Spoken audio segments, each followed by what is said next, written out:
Dana White has stated that the goal of this UFC 318 card, which is headlined for the BMF championship between Max Holloway and Dustin Poirier, was to fill the entire rest of the card with multiple other BMFs. And I'm not going to lie, I think they did a pretty damn good job of it, and we start in the co-main event where Paulo Costa is back and he is taking on Roman Kopylov, two completely polar opposite career trajectories at this point in July of 2025. Paulo Costa started his UFC career in March of 2017 with a knockout win and would follow that up with 3 consecutive knockout victories and cap that win streak off at 5 with a decision win over Yoel Romero. That was good enough to earn him a title shot against Israel Adesanya at UFC 253 way back in September of 2020, where at that point in time, both men were undefeated heading into that middleweight clash. It was a massive, massive fight at that time, especially during the pandemic era. But Israel Adesanya would prove that he was just levels above at that point in time from the rest of the 185-pound division, as he would knock out Paulo Costa in the second round of their championship fight that never really even see Paulo get going. And since that championship loss to Israel Adesanya nearly 5 years ago, we have only seen Paulo fight 4 total times since. 1 time in 2021 in a loss to Marvin Vettori, 1 time in 2022 in an absolutely bloody mess of a fight with Luke Rockhold, in a fight that Paulo would ultimately get the decision victory in, albeit. He would have 0 fights in 2023, but to be fair, he would have 2 fights in 2024, both losses in February at UFC 298 to Robert Whittaker and at UFC 302 last June to Sean Strickland, and now this will be 13 months later since Paulo's last fight. He has had one of the strangest careers, especially in this modern era of the UFC post-pandemic. Yet he somehow found a way to build himself up to quite a bit of a star in the social media realm. He gets a lot of likes on some of his crazy posts that he puts out there, and he is still just 34 years old, but a lot of his prime has just been withering away at this point. Again, 4 fights over the last 5 years, all during what would have been the prime of most fighters' careers, 30, 31, 32, and 33. But in every single one of his fights, he always tends to deliver, whether that's him on the losing side or coming out as the victor. And I don't think it's going to be any different as he clashes with Roman Kopylov here, who is one of the most underrated middleweights on the planet right now, but is absolutely on a tear, having won 6 of his last 7 bouts, including his last 2, most recently against Chris Curtis, where he knocked him out in January, and before that a decision win over Cesar Almeida at UFC 302, the same card that Paulo Costa last fought on. Roman is 33 years old, right in that prime of his career at 14-2 with 12 of his 14 wins coming by way of knockout. He's a fantastic kickboxer that carries plenty of power but backs it up with precision and technique. And it is technically a top 15 matchup as Paulo still finds himself in the rankings at number 13 at the middleweight division and Roman finds himself at number 14. So it is a very big fight because on one end of the spectrum, Paulo could go on a stretch of losing 5 of his last 6, whereas Roman Kopylov could make it 7 of his last 8 by way of victory. And I feel like I do have a hard time envisioning a world where Paulo Costa can win this fight. I just think on paper, if he's not going to grapple, which we haven't seen him do much in the past, I don't see how he can outstrike and out-kickbox someone as lethal as Roman Kopylov. But I also could be speaking too soon because I'm recording this on Wednesday afternoon, and by the time Saturday rolls around, who knows if this fight even takes place. It's a Kevin Holland fight week. And no, I promise you aren't having deja vu. This is Kevin Holland's 4th fight of 2025 already. He's well on his way to reaching his goal of 6 before the end of the year. And it's going to be a fun one because he has been matched up with his former UFC 279 originally booked opponent, Daniel D-Rod Rodriguez. Now they get a chance to finally see this fight through, have it come to fruition, and it's going to absolutely deliver for the fans. There's no ifs, ands, or buts about it. Kevin started his year in the middleweight division with a loss to Ranier de Ritter where he would get submitted in just 3 minutes and 31 seconds, but thankfully for him and for us MMA fans, if I'm being quite honest with you, he has made his way back down to the welterweight division where he truly belongs, and he's made good on that move, going 2-0 in those 2 following bouts from that Ranier loss. He got a decision win over Gunnar Nelson in March, and then he would find himself across from Vicente Luque at UFC 316 just last month on June 7th, where he would finish him in the second round with a submission, and he would catapult himself into the top 15 of welterweight, currently sitting at number 13. But Daniel Rodriguez, even at 38 years old, 6 years older than his opponent, the 32-year-old big mouth Kevin Holland, he actually enters this with quite a bit of momentum in his own right, having won his last 2 bouts, a stoppage victory against Santiago Ponzinibbio at UFC Des Moines back in May, and before that a decision win over Alex Morono in October. And at one point in D-Rod's career, he had won 5 out of 6 fights, put himself into the rankings of the welterweight division, but that is before he would be paired up against Neil Magny, Ian Machado Gary, and Kelvin Gastelum, where he would lose all of those with 2 of them by way of stoppage. But even at this later point in his career, he is proving to still be a tough out for anyone, and that could even include Kevin Holland. And of course, we have to at least rehash it a little bit. That night, UFC 279, one of the wildest fight weeks in the UFC's history, especially over the last decade, where we were supposed to see Kevin Holland versus Daniel Rodriguez on September 10th, but instead, Khamzat Chimaev would come in, 8 to 10 pounds overweight, forcing his matchup with Nate Diaz to be scratched. So instead, we would see Khamzat paired with Kevin Holland, meaning Kevin Holland was removed from his bout against Daniel Rodriguez, and then Daniel Rodriguez would find himself competing against Li Jingliang. Kevin Holland would lose to Khamzat, and Daniel would beat the Leech. And then Khamzat's original opponent and Li Jingliang's original opponent, Nate Diaz and Tony Ferguson, would end up fighting each other in the main event of that card. It was absolutely bonkers. I still remember that day crystal clear, nearly 3 full years later. But I've said it once, I've said it 3 times, I've said it 1,000 times, it feels like. When Kevin Holland dials in, he focuses and he gives it his all, and specifically at 170 pounds,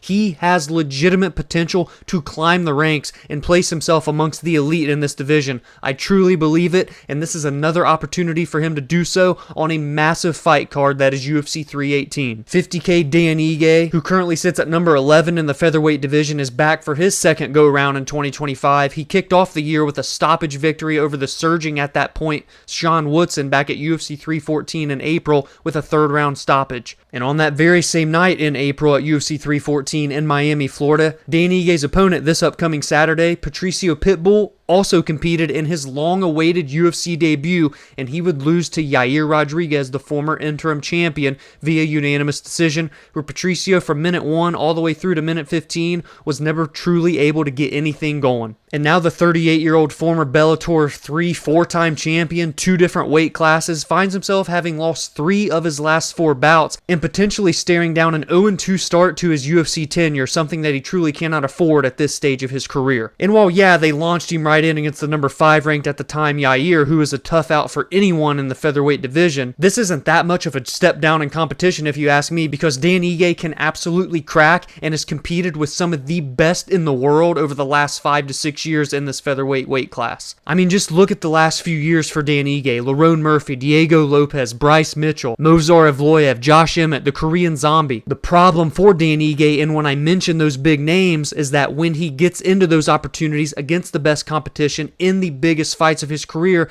that is when he falters and loses. So can Dan Ige finally put it all together for one final push toward the title contenders of the 145-pound weight class before it's too late? That's the biggest question for this bout, and in my opinion, he definitely can still do it. He is 33 years old, right in his prime, but that next run starts with the former Bellator legend, Patricio Pitbull. One man in Ige is looking to prove that he belongs amongst the elite of the elite in the featherweight division and can finally get that big marquee victory, and the other, Patricio Pitbull, just wants to prove that he belongs in the UFC in general. And kicking off the main card is a very slept-on fight that is sure to deliver and likely won't go the full 15, and that is the OG Michael Johnson having his 31st walk to the UFC octagon on Saturday, taking on the relatively newcomer to the UFC and prospect Daniel Zellhuber. At 39 years young, Michael Johnson has won 3 of his last 4 fights, most recently a knockout win in the second round against Antman Azaitar in December of last year. And it's a cool moment that he gets to share the same card and even the same pay-per-view card as his former opponent Dustin Poirier, who he actually has a win over, the biggest of MJ's whole career. And for the golden boy Daniel Zellhuber, he is just 26 years old, 13 years younger than his opponent in Michael Johnson this weekend, has a record of 15-2, having finished 10 of those 15, and he is coming off of a fight of the year contender back at Noche UFC in September against Esteban Ribovic, where he would lose a very close split decision. But prior to that loss, he started his UFC career 3-1 and was on a 3-fight win streak, and now he will look to right the ship and keep himself from losing back-to-back fights for the first time in his career. And I said how Michael Johnson versus Daniel Zellhuber was going to be a slept-on fight. Well, this next one is going to absolutely be slept on, probably the biggest of the weekend, and it's a massive fight for the bantamweight back half of the top 15, as we will see the number 12 ranked Phillips taking on the lock dog, the number 15 ranked Vinicius Oliveira, who's been perfect through his brief UFC run so far. The Matrix Phillips is still 30 years old, even though I feel like he's been under the UFC banner for a decade at this point, even though it actually only goes back a half decade to February of 2020. And since his debut in the promotion, he has racked up a 6-2 UFC record, but he enters this coming off of the heels of a loss to Rob Font in his biggest step up in competition to date, and he would falter via decision in that one. But before that loss to Font, he was on a tear, having won 3 in a row, including wins over Pedro Munoz and Raoni Barcelos. And let us not forget, he has a victory over Song Yadong back in March of 2021 as well at UFC 259, and that's nothing to sleep on considering what Song Yadong has accomplished since then, and where he sits currently in the bantamweight ranks at number 5. And for the 29-year-old Vinicius Oliveira, he is 22-3 with 18 finishes to his name, and 16 of those 18 by way of knockout, and he is already 3-0 in the UFC since debuting in March of last year. And in that debut fight against Bernardo Sopai, he would earn one of the most vicious knockouts in all of 2024 with a brutal flying knee late in the 3rd round of that fight with just 19 seconds to go after he was already dominating from pillar to post. And look at what he's done since then even. A victory over Ricky Simone, someone I'm still very high on, and a victory over Said Nurmagomedov to kick off his 2025 in February. That's a hell of a run to start your UFC career just 3 fights in, and now in his 4th fight,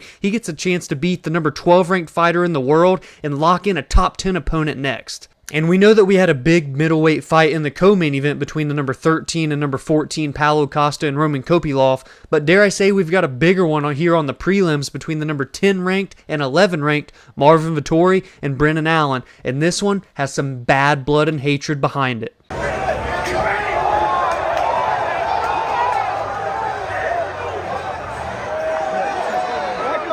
And to be honest with you, I'm not quite sure where this history and bad blood stems from, but I'm here for it. For Marvin Vettori, the former title challenger, he has lost 3 of his last 4 bouts coming into this one, with the only win being against Roman Dolidze in March of 2023, and that has since been avenged by Roman Dolidze in March of 2025, just a few short months ago. And if you want to peel it back a little bit further to that title fight and rematch that Marvin had with Israel Adesanya in June of 2021, he's lost 4 out of his last 6, so this is a big moment for Marvin Vettori to get right in his career, because he is still just 31 years old and has already a plethora of high-level experience against some of the best middleweights over the last 5 to 6 years. But you cannot drop a 3rd straight fight, in my opinion, here if you're Marvin Vettori. Otherwise, you're facing the potential of being dipped out of the rankings. But it's not like Brendan Allen has a ton of momentum coming into this fight, because he's lost his last 2 fights to Anthony Hernandez in February via decision, and before that a loss to Nassourdine Imavov last September. But to be fair, Imavov is the number 1 contender in the middleweight division, even though he is booked to face Caio Borralho in the main event of UFC Paris in September, and Anthony Hernandez currently is riding a 7-fight win streak and is in the top 10. And we can't forget that before this 2-fight skid that Brendan Allen now finds himself on, he was on a 7-fight win streak in his own right between February of 2022 and April of 2024, with 5 of those 7 by way of submission. He's 29 years old, 24-7 overall, having finished 19 out of 24, with 14 of those 19 by sub. He is an ace when it comes to the offensive grappling.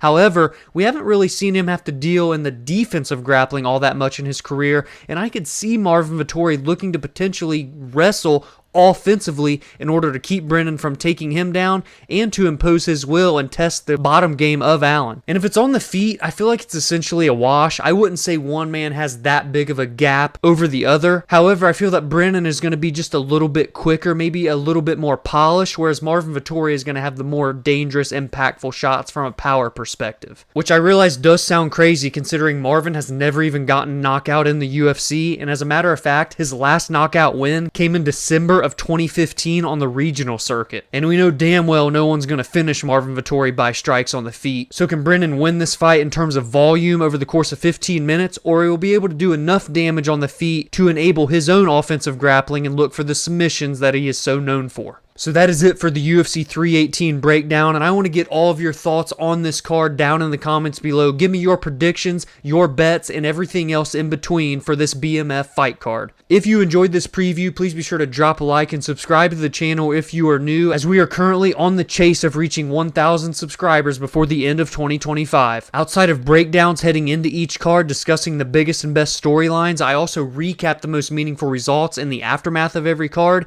and I give my thoughts and opinions on MMA news and fight announcements. You can also join the community on social media at Verbal Spar MMA on X, Instagram, and TikTok, and you can like the Facebook page Verbal Sparring MMA. And if you're a podcast listener where you like getting everything in one place rather than multiple videos here on YouTube, you can follow along on Spotify, Apple, and more, where every Monday and Friday, everything you see here on YouTube gets combined together and released in one long-form podcast episode. Have a great weekend, enjoy the fights, and I will see you all in the next video.